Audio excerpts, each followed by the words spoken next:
Netivyah International, www.netivyahinternational.org.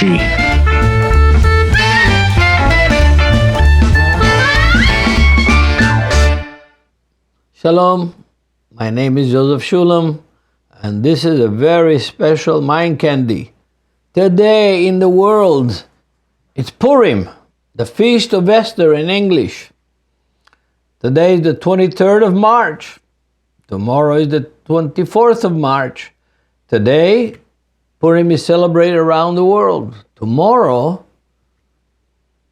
it's celebrated in Jerusalem, because Jerusalem is a walled city like Susa in the days of Artaxerxes, Achashverosh in Hebrew. And the command at the end of the Book of Esther is that in a walled city like Jerusalem, celebration will be one day later than in the open cities.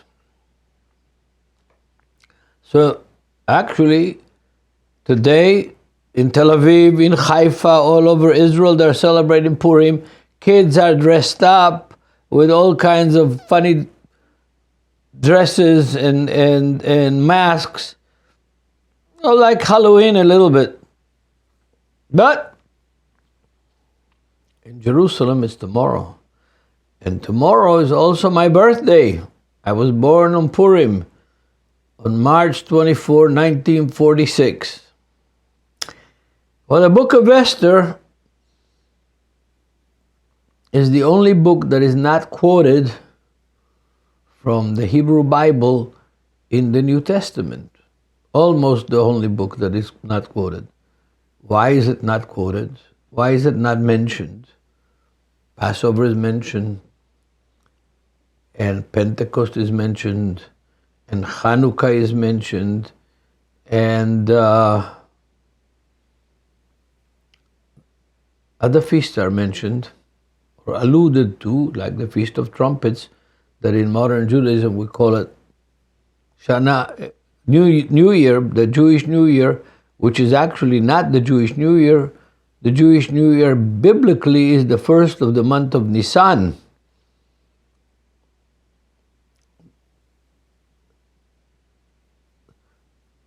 Adar, the month that Purim is on, the month that we're on now, 14th of Adar, is the last month of the Hebrew year, biblically. But we brought that tradition on the calendar from Babylon after 70 years of exile in Babylon. When the exiles from the United States return to Israel, they'll bring all kinds of things like them, like kosher bacon made from turkey. In Israel, we don't have it. But when a large number of American immigrants will come, we will have kosher turkey. We may even celebrate the 4th of July when the massive immigration from America comes. And when a massive congregation from South America and Brazil, Jews who were victims of the Inquisition, the Anusim in Hebrew, the Marranos in Portuguese, will return to Israel, God willing, and rebuild the Negev the way Obadiah the prophet prophesies. Then we probably will be eating feijoada kasher in Israel. Yes. But the Book of Esther, the rabbis, for example, in the Talmud, objected to include it in the corpus of the biblical canon. That's why it's not quoted in the New Testament as well.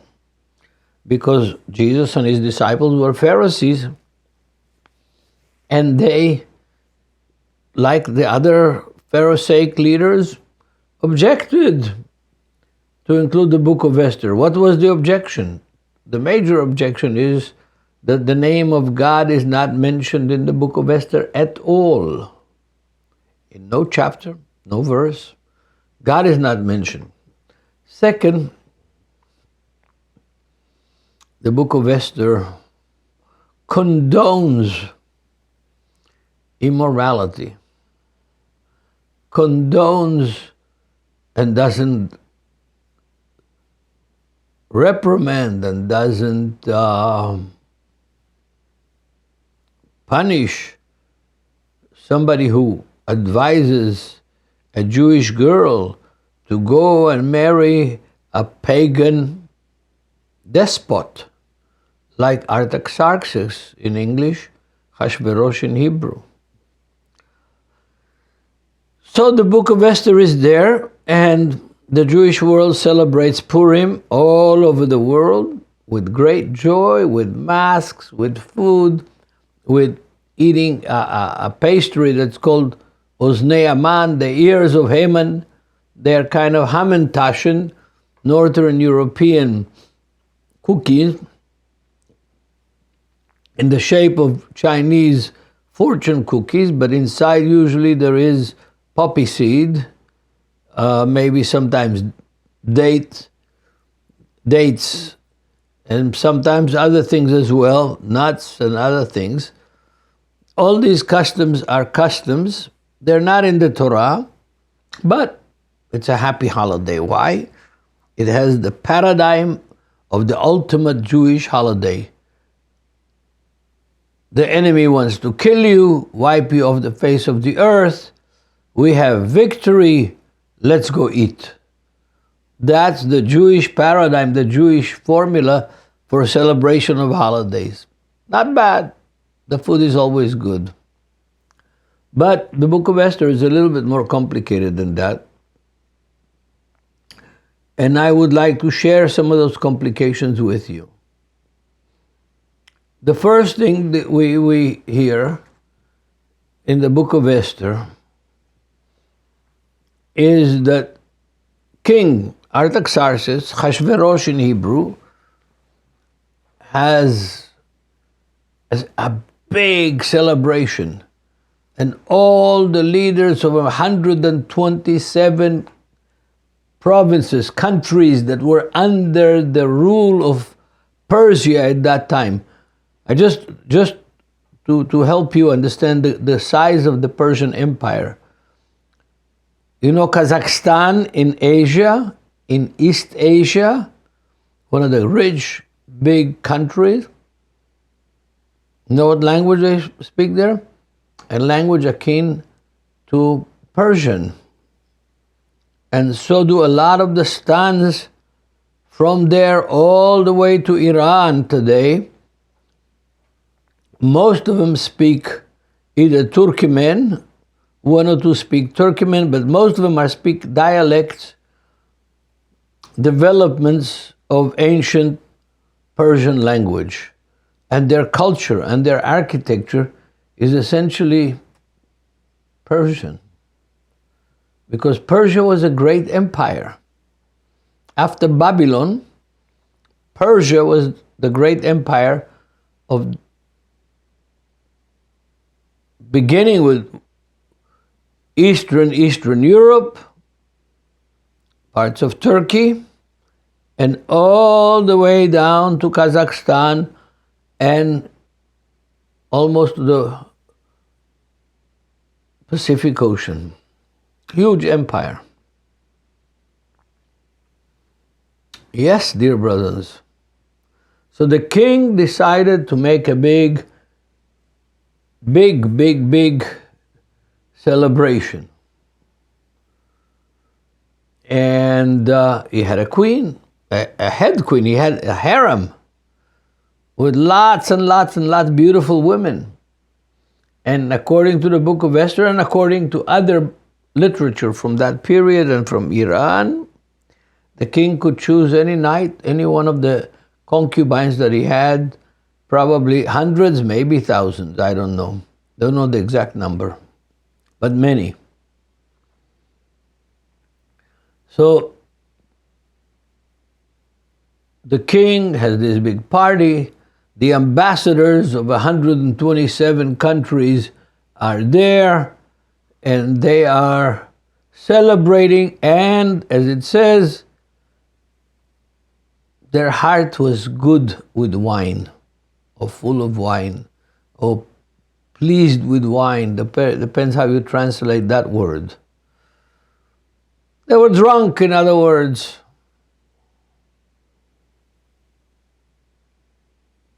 He's celebrating the 3rd year of his reign, inviting all the nobles and all the princes and all the ambassadors of all these countries that he is ruling, and he's showing them his wealth and his power, and he wants to show them the Queen Vashti. She's a beautiful woman, powerful woman, strong woman, and he wants to show off his wife, my dear brothers and sisters. But he tells her to come dressed only in her crown. Here is the text, chapter 1 from verse 10. On the 7th day, when the heart of the king was merry with wine, he commanded Mehuman, Baizata, Harbona, Bigta, Abagta, Zateatar, Karkas, 7 eunuchs who served in the presence of the king Ahasuerus, verse 11 of chapter 1, to bring Queen Vashti before the king wearing her royal crown, in order to show her beauty to the people and the officials, for she was a beautiful to behold. But the Queen Vashti refused to come, as the king commanded, brought by his eunuchs. Therefore the king was furious, and his anger burned. The queen refused to come, wearing only the crown. The king was angry.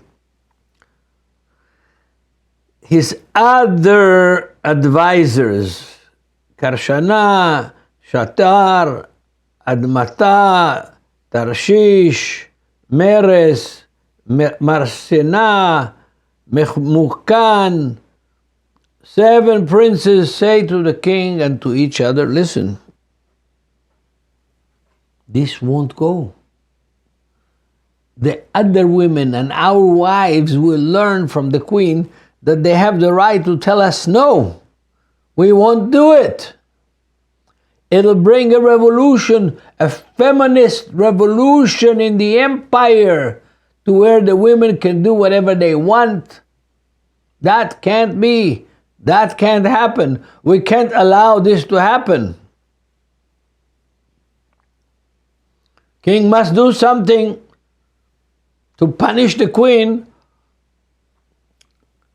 not to allow that feminine revolution to happen. Feminine revolutions happen all the time. And in Israel, during this last war that started on the 7th of October of last year, big revolution happened in Israel. Thousands of girls, 18 years old, entered the army and were installed to be fighters, not secretaries of the generals and the officers. Fighters, my dear brothers and sisters, fighters, tankers, pilots. There was before only 1 or 2 pilots, feminine pilots in the Israeli Air Force.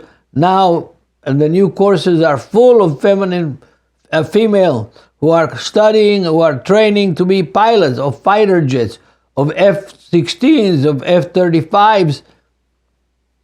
Big revolution.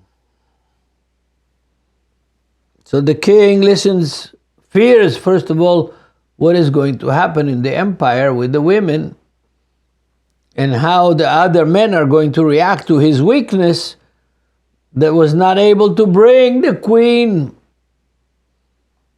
with her crown, just a crown,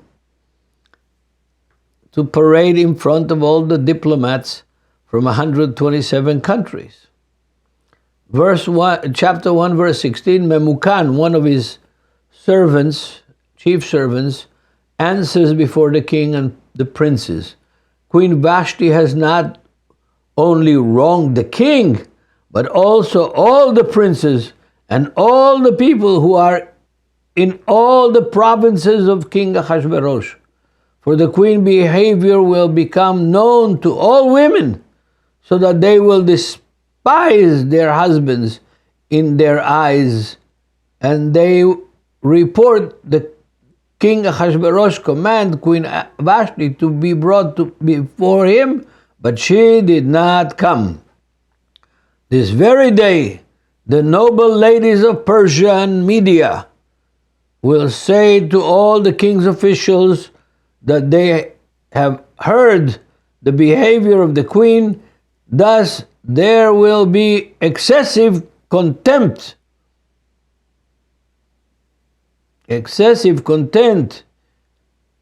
and wrath. If it please the king, let there be a royal decree out of the kings, and let it be recorded in the laws of the Persian and the Medes, so that they will not be alerted that Vashti shall come no more before the king Ahasuerus, and let the king give her a royal position to another one who is better than she. In other words, get himself a new wife. That's what the advice that the wise men of Persia had for King Ahasuerus, Artaxerxes. Great empire, great warrior king. The letters were sent to all the provinces, and there was a script in every language that each man should be master of his own house and speak the language of his own people, and essentially rule over his household, over his wife. Laws like this have been made by a lot of people. Before marriage and after marriage, we all know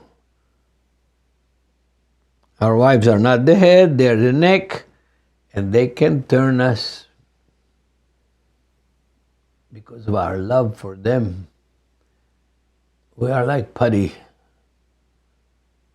and on very seldom occasion can we demand their obedience to our commands. Usually they do it because they love us.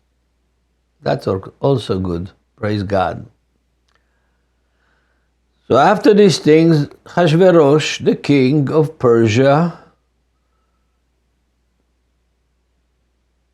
remembered what happened with Vashti, or was reminded of it, and the king and his servants decide to have a pageant and bring beautiful young ladies from all over the empire in front of him to parade, and he will choose one of them to replace Vashti as the head queen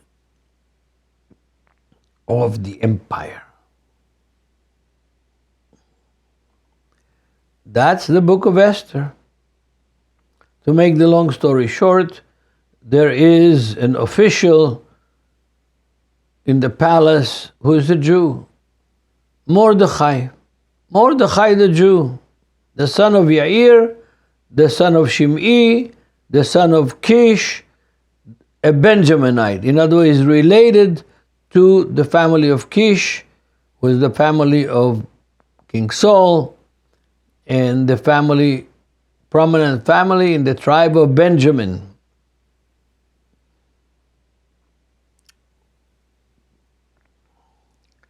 And he was carried with the exiles in the time of King Yochaniah, the king of Judah, whom Nebuchadnezzar, king of Babylon, carried away to exile. And this Mordechai had a niece. I don't know what happened to her parents. Maybe they died. Maybe they remained in Judea. Maybe they were imprisoned. I have no idea. The text doesn't say. He had a niece that he was raising. She was an orphan. The text says that Mordechai, her uncle, raised her because she had neither father nor mother. The young woman was lovely and beautiful. Verse 7 of chapter 2. When her father and mother died, Mordechai took her as his own daughter.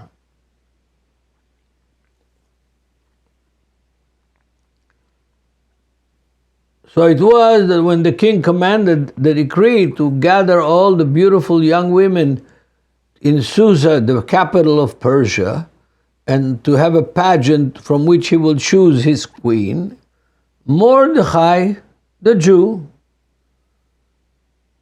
who was a custodian in some way related to the palace, we don't know exactly what was his job. Maybe he was prime minister, maybe, I don't know. Advises Esther to run for the competition to be the queen of Persia. But he gives us advice to hide her identity as an Israelite, as a Jew, and to behave like a Persian, which practically, what does it mean? She will live in the harem or in the palace. She will not eat kosher. She will sleep with the king according to his whim or desire. A nice Jewish girl. Verse 10 of chapter, Esther had not revealed her people or her family, for Mordechai had charged her not to reveal it. And every day Mordechai, being a classical Jew, paced in front of the court of the women, of the women's quarters, to learn of Esther's welfare and what was happening to her. In other words, he was not quiet in his own soul about this whole situation. He feared the situation. He was not secure. So every day he spent trying to spy through the windows, through the fence. What's happening with Esther? Is Esther okay? Yeah, that's very classic Jewish. Yeah, very classic Jewish. So every day he paced back and forth on the fence outside the harem to see what he could find out about Esther. Verse 12 of chapter 2. Each young woman turned to come to the king Achashverosh after she had completed 12 months of preparation, according to the regulations of the women, for thus were the days of this preparation appropriated. 6 months with oil of myrrh, massage with oil of myrrh. 6 months with perfume, preparation of beautifying women. Then prepared each young woman, went to the king, and she was given whatever she desired to take with her from the woman's quarter to the king's palace. In the evening she went, and in the morning she returned to the second house of the women, to the custody of Shashazag,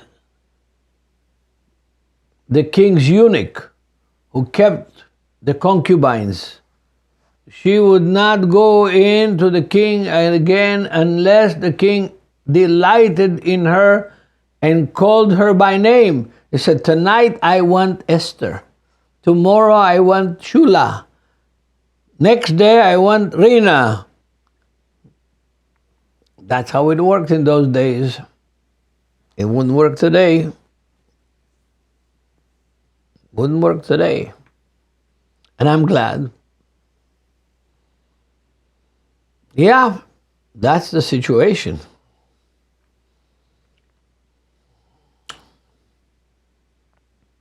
When a virgin were gathered together, the second time Mordechai sat with at the king's gate. Now Esther had not revealed her family and her people to the king, just as Mordechai had charged her, For Esther obeyed the command of Mordechai as when she was brought up by him. She was an obedient girl. Listened to her uncle who raised her. In those days, while Mordechai sat at the king's gate, two of the king's units, Bigtan and Teresh, doorkeepers, became furious and sought to lay hand on the king Ahasuerus. In other words, there was a plot between two of the personal guards of the king, Bigtan and Teresh, to eliminate him.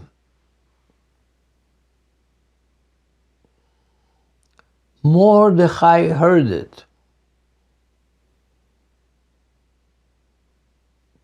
And Mordechai told Queen Esther. And Esther informed the king Ahasuerus in the name of Mordechai.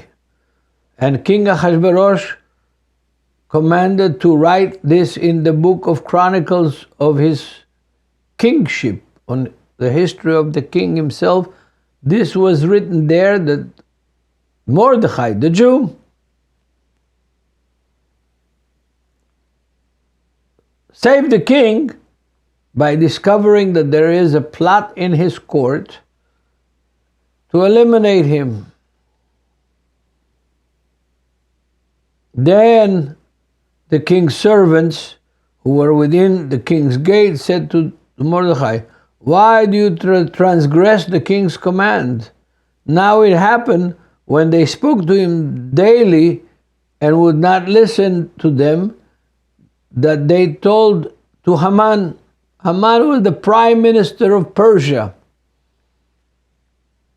Or not only the prime minister of Persia, he also came from the region of the land of Israel, because he was an Amalekite. He was a direct descendant of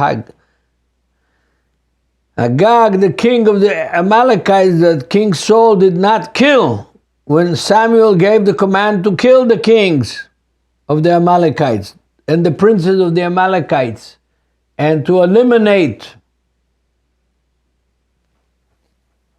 their leadership. But King Saul spared Agag, and hundreds of years later, I would say around 400 years, 450, maybe 500 years later, the descendant of this king that King Saul did not kill is prime minister of Persia, and he wants to kill all the Jews in the empire. And he wants all of Persia to pay homage to him. And specifically, he wanted to lay hands on Mordechai the Jew.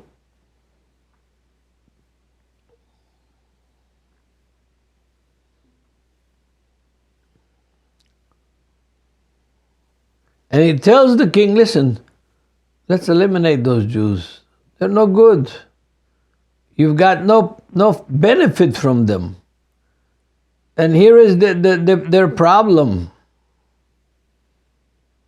First of all, there's people scattered all over the world. They don't have a homeland. They're dispersed among the peoples of the world throughout all your provinces and kingdoms.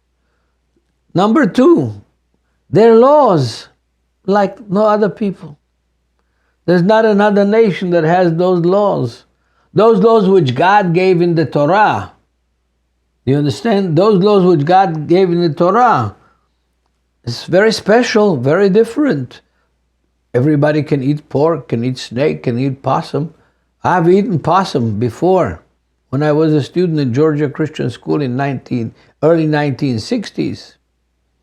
Brother Adam, one of the rich people in the city and in the congregation, loved to fish catfish. I went catfish fishing many, many times with him in the swamps down in South Georgia, and ate and cooked catfish and enjoyed every bite of it. It's not tasting bad, it's tasting great. But as a Jew, we are forbidden to eat catfish or possum or rattlesnake. Yep, but I had that experience as a student far away from home, kicked out from home because I believe in Yeshua.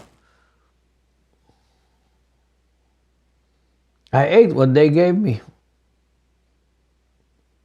So their laws are different, and above all, these people don't bow and don't worship any men. They worship an invisible God, creator of heavens of the earth. They don't worship men, folks. Yes. It's not worth for you to have that kind of people around. Pharaoh tried to eliminate the Jewish people in the days of Moses, hundreds of years earlier. And since then, we've had empires that wanted to eliminate us, dear brothers and sisters. Empires, big empires. And as of late, we had Nazi Germany that decided to wipe out the Jews of Europe, maybe of the world if they could.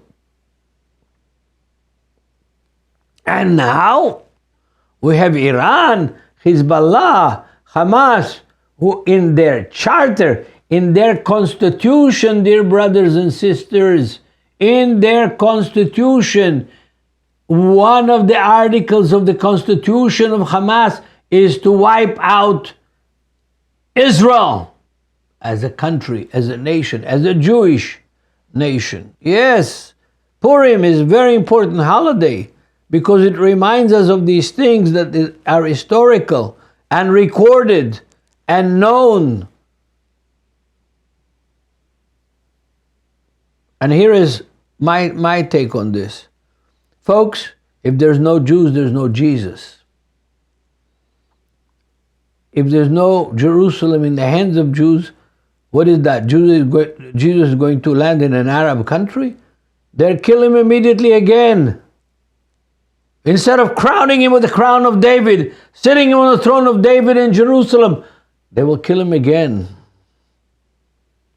These people don't care. They want to eliminate Israel. They want to eliminate the kingdom of Israel. They want to stop Jesus from coming back home. Building an earthly kingdom, judging the world in righteousness. That's what they want. They're not going to get it because there is a God, and the God of Abraham, Isaac, and Jacob is the God of Israel. And Jesus sitting at his right hand and giving him advice and conversing with him and convincing him that the time is coming close to return to Jerusalem in the land of Israel. And the Israeli boots, that is taken directly from the New Testament, folks, from the Gospel of Luke. Yes, there will be no foreign armies in Jerusalem when Jesus comes. It will be an Israelite army. The IDF, Israel Defense Forces, they will rule Mount Olives, Mount Zion, Mount Scopus, Jerusalem, the land of Israel, from river to river. Yes, as God promised Abraham and Isaac and Jacob and Moses and the prophets and Ezekiel. Yes, we believe in the Bible. And it's going to happen like what we are seeing was prophesied and is happening. Yes. So, Haman is trying to convince the king that it's not worth to keep these people alive.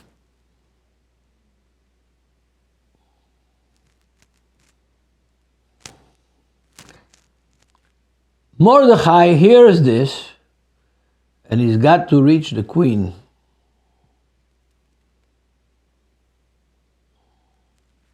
Got to reach the queen, and convince her to take a stand and intervene for her people, reveal the king who she really is, and intervene for her people, for the people of Israel, and tell the king this is not going to happen.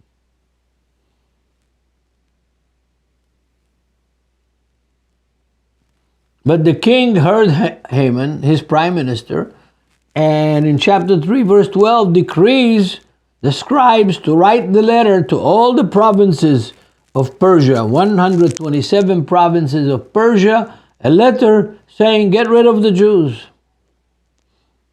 With his signet, with the king's signet.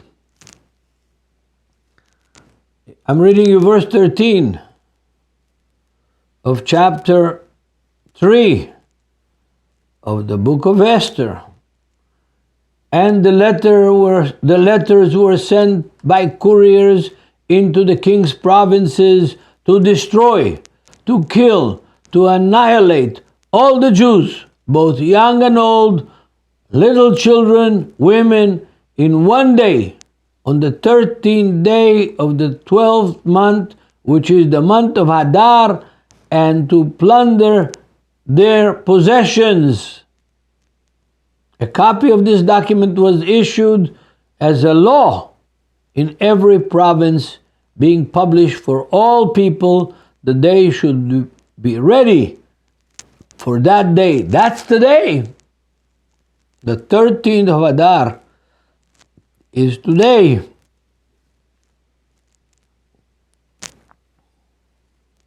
So these letters go out. Mordechai learns of what the king has published, what the king has done, that he listened to Haman. He tears his clothes in mourning, in sadness, like one does when a relative dies, puts on sackcloth and ashes, and goes to the middle of the city, and with a loud and bitter voice cries. He went as far as the front of the king's gate, for no one might enter the king's gate clothed with sackcloth. And in every province where the king's command decree arrived, there was great mourning among the Jews, with fasting and weeping and wailing, and many put on sackcloth to wear. So Esther is still in the king's harem. She's still the king's favorite concubine. She's very distressed.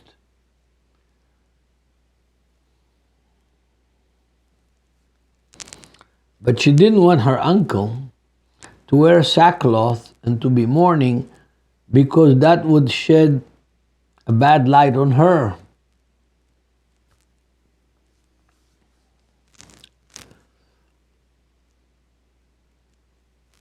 So she sends nice clothes to her uncle to change from sackcloth to regular nice clothes, normal clothes. Yeah, that's what she does. But Mordechai tells one of the eunuchs that works there in the harem that Haman had given a large sum of money to the king's treasury in order to get the permission to wipe out, destroy all the Jews. Wow.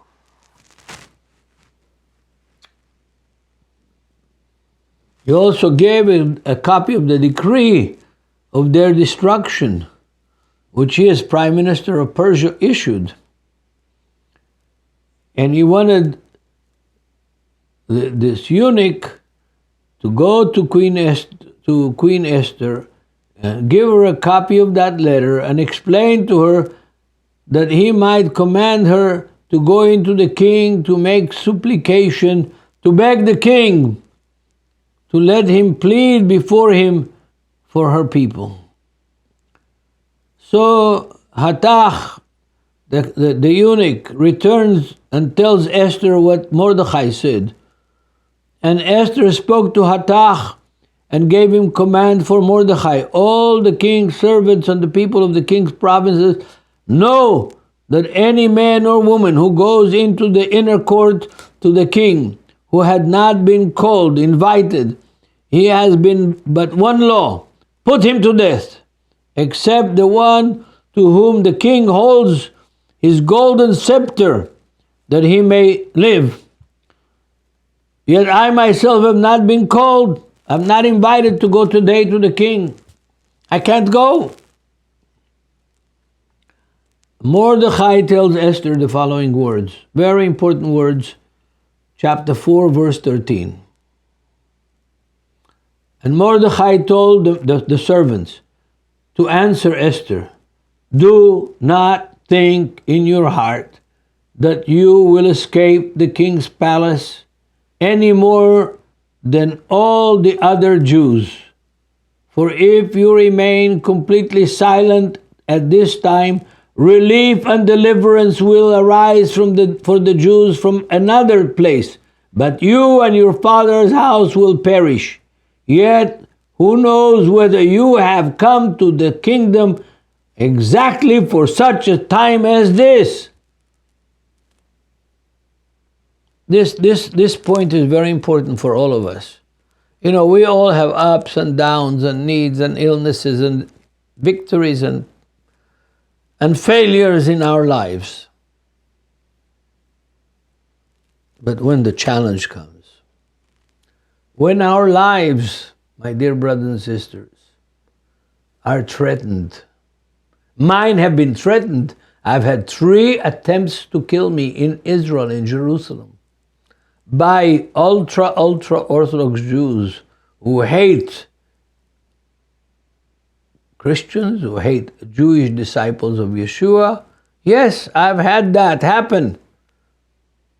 Molotov cocktails in my living room, tampering with my car so that I would have a wreck and die, loosening one of the front right wheel of my car. Luckily, the wheel fell, broke.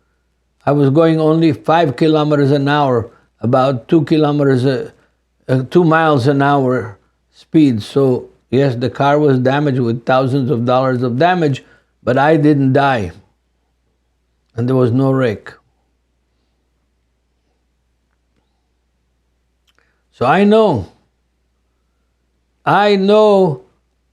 in my heart that God gave me life 3 times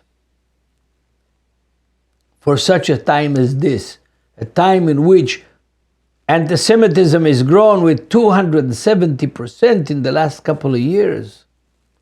And this war in Gaza has made it rise dramatically. Harvard University, other Ivy League universities in America allow demonstrations against Israel and violence against their Jewish students.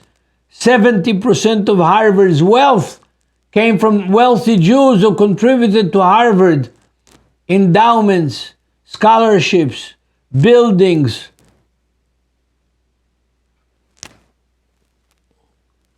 Yes, who knows, but if you that hear me speak right now were not born for such a time as this to take the side of Israel, because Jesus is the King of the Jews, not the king of the Persians. Jesus was circumcised on the 8th day, dedicated in the temple as a Jew, died as the King of the Jews. How could you as Christians, it's a valid question, how could you as Christians hate Jews?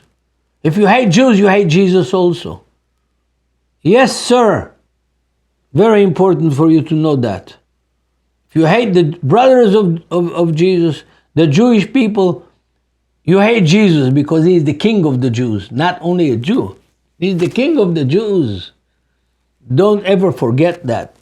He's not an American, not French, not European, definitely not a Roman Catholic.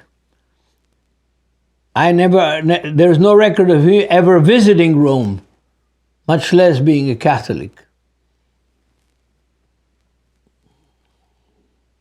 So Esther is convinced, to make the whole story short, that she has to do something. So what can she do as the queen? She invites the king for a party. But she asked the king to invite also Haman, the evil Haman, into this party.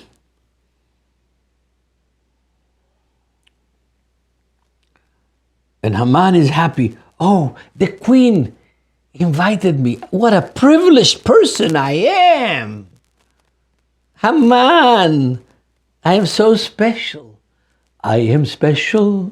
I am wonderful. I am do-do-da-dee-dee-dee-dum. Yes, he was probably singing that song.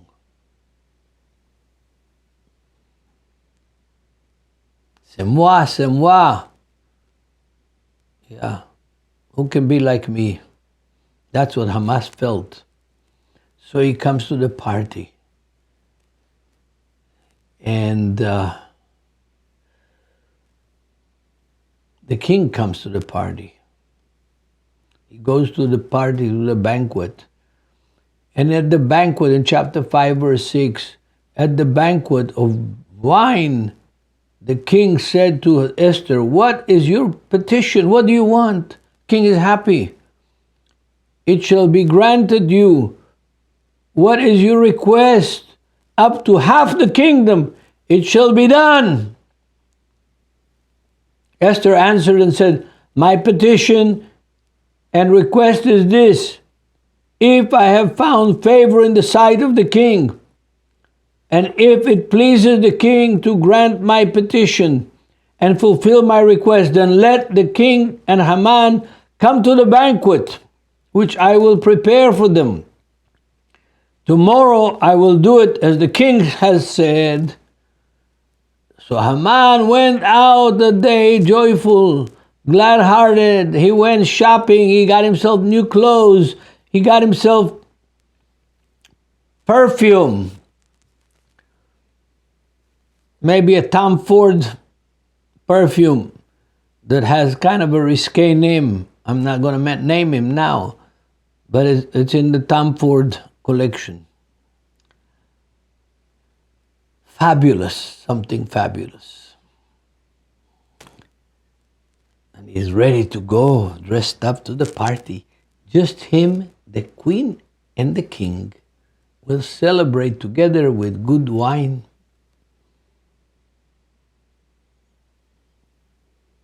But before he goes to the party, it says, verse 10, "Nevertheless, Haman restrained himself and went home, and he sent and called for his friends and for his wife Zeresh. Then Haman told them of his great riches and multitude of his children, everything in which the king had prompted him, and how he had progressed about the official servant of the king. Moreover, Haman said, beside the queen Esther, invited no one but me to come with the king to the banquet that she prepared, and tomorrow I am again invited by her, alone with the king. Yet all this avails me nothing as long as I see Mordechai the Jew sitting at the king's gate." In other words, the only thing that bothers me is that there is one Jew sitting at the king's gate. That bothers me. And his wife Zeresh and all his friends said to him, "Let the gallows be made 50 cubits high, and in the morning suggest to the king that Mordechai be hung on it. Then go merrily with the king to the banquet." And things pleased Haman. He was glad for this advice to get rid of Mordechai. Well, to make the long story short, he goes to the banquet, drinks wine. The king goes to the banquet, drinks wine. Haman goes to the queen's bedroom, and the king finds Haman in the queen's bedroom. The queen wasn't there, but found Haman in the king's bedroom waiting for the queen. I don't know if he was dressed or naked, but he finds him there. And of course, the king is furious. He doesn't know what to do. That's his prime minister. I'm going to read you chapter 6, verse 6 and 7. So Haman came in, and the king asked him, what shall be done to the man, after he finds him in the queen's bedroom? What shall be done to the man whom the king delights to honor? Now Haman thought in his heart, whom would the king delight to honor more than me? C'est moi, c'est moi. I am pleased to confess, there is nobody else but me.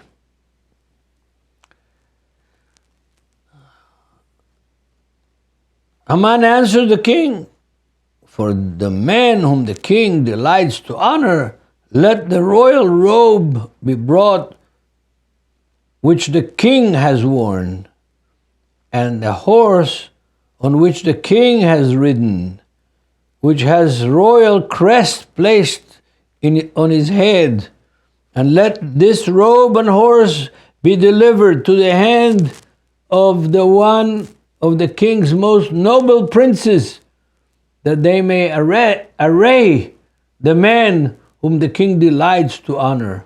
Then parade him on horseback through the streets and the squares and the center of Susa. Thus shall be done, and the men will proclaim over, and thus shall be done to the man whom the king delights to honor. That's Haman's advice, because he thought that was going to be him. He's the guy that's going to be sitting on the king's horse, wearing the king's clothes, and be honored as the one that the king wants to honor. He didn't realize that it's going to be Mordechai the Jew. Haman had prepared a tree to hang Mordechai and 9 other Jews in his yard, in his palace, in his house. And he thought now that it's going to be Mordechai leading the horse, and he's going to be on top of the horse. You know what happened? The exact opposite.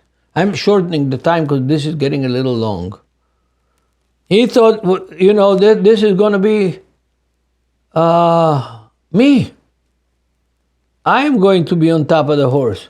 Mordechai is going to be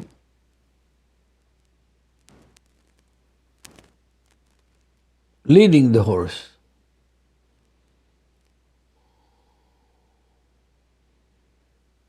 But Haman discovers that Mordechai the Jew, because the king had some of the annals read for him, and the reader read how Mordechai saved the king, how Mordechai was able to hear the plot that Bigtan and Teresh, his guards, were making to kill him, and he will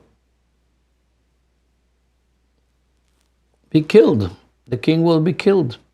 And he tells that to the officials, and they record it in the books, and these books are read exactly at that night, and the king understands that Mordechai is the righteous man, and Haman is the evil man. And he parades Haman through the streets of Susa. Mordechai, is wearing the royal clothes and the royal gown and the royal horse, and Haman is walking. But when he goes home to his wife Haman goes home to his wife and to his children, and they expect to receive Haman as a victor, as a winner. They found out that not. And then comes the last scenes of the Book of Esther. Haman and his 10 sons are hung on the tree that he built to hang Mordechai on top and the Jewish elite down. Haman and his family are destroyed. A letter goes out.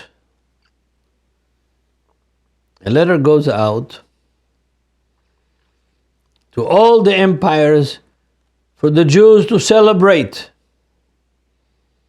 Eat good, fat food, sweet food, and celebrate the fall of Haman. Hallelujah. This is the Book of Esther. This is Purim.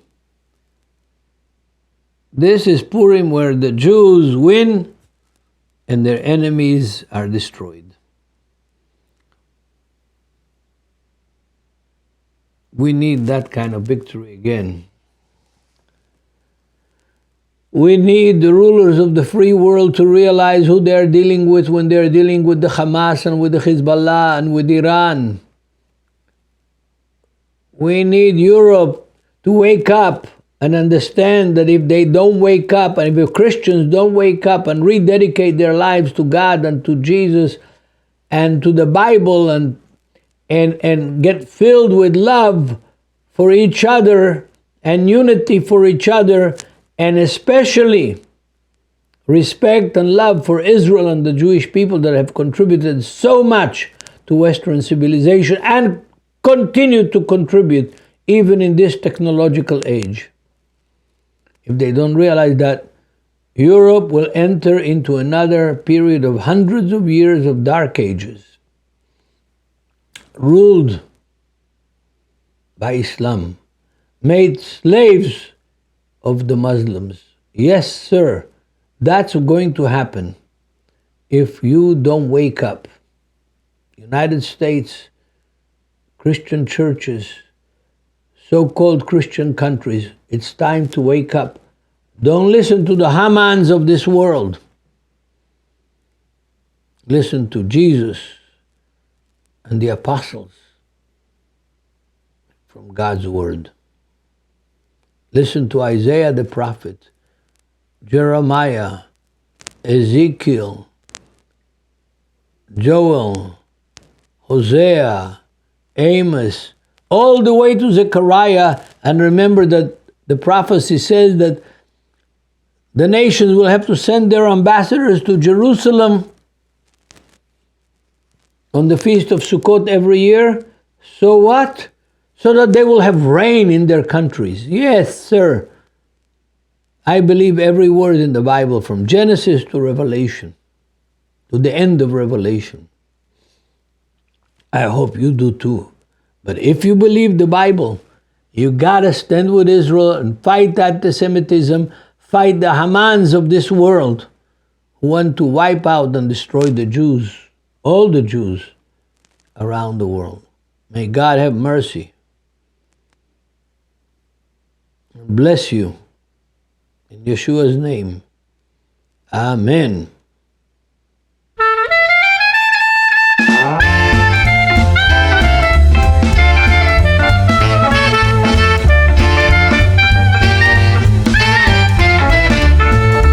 Netivyah International, www.netivyahinternational.org.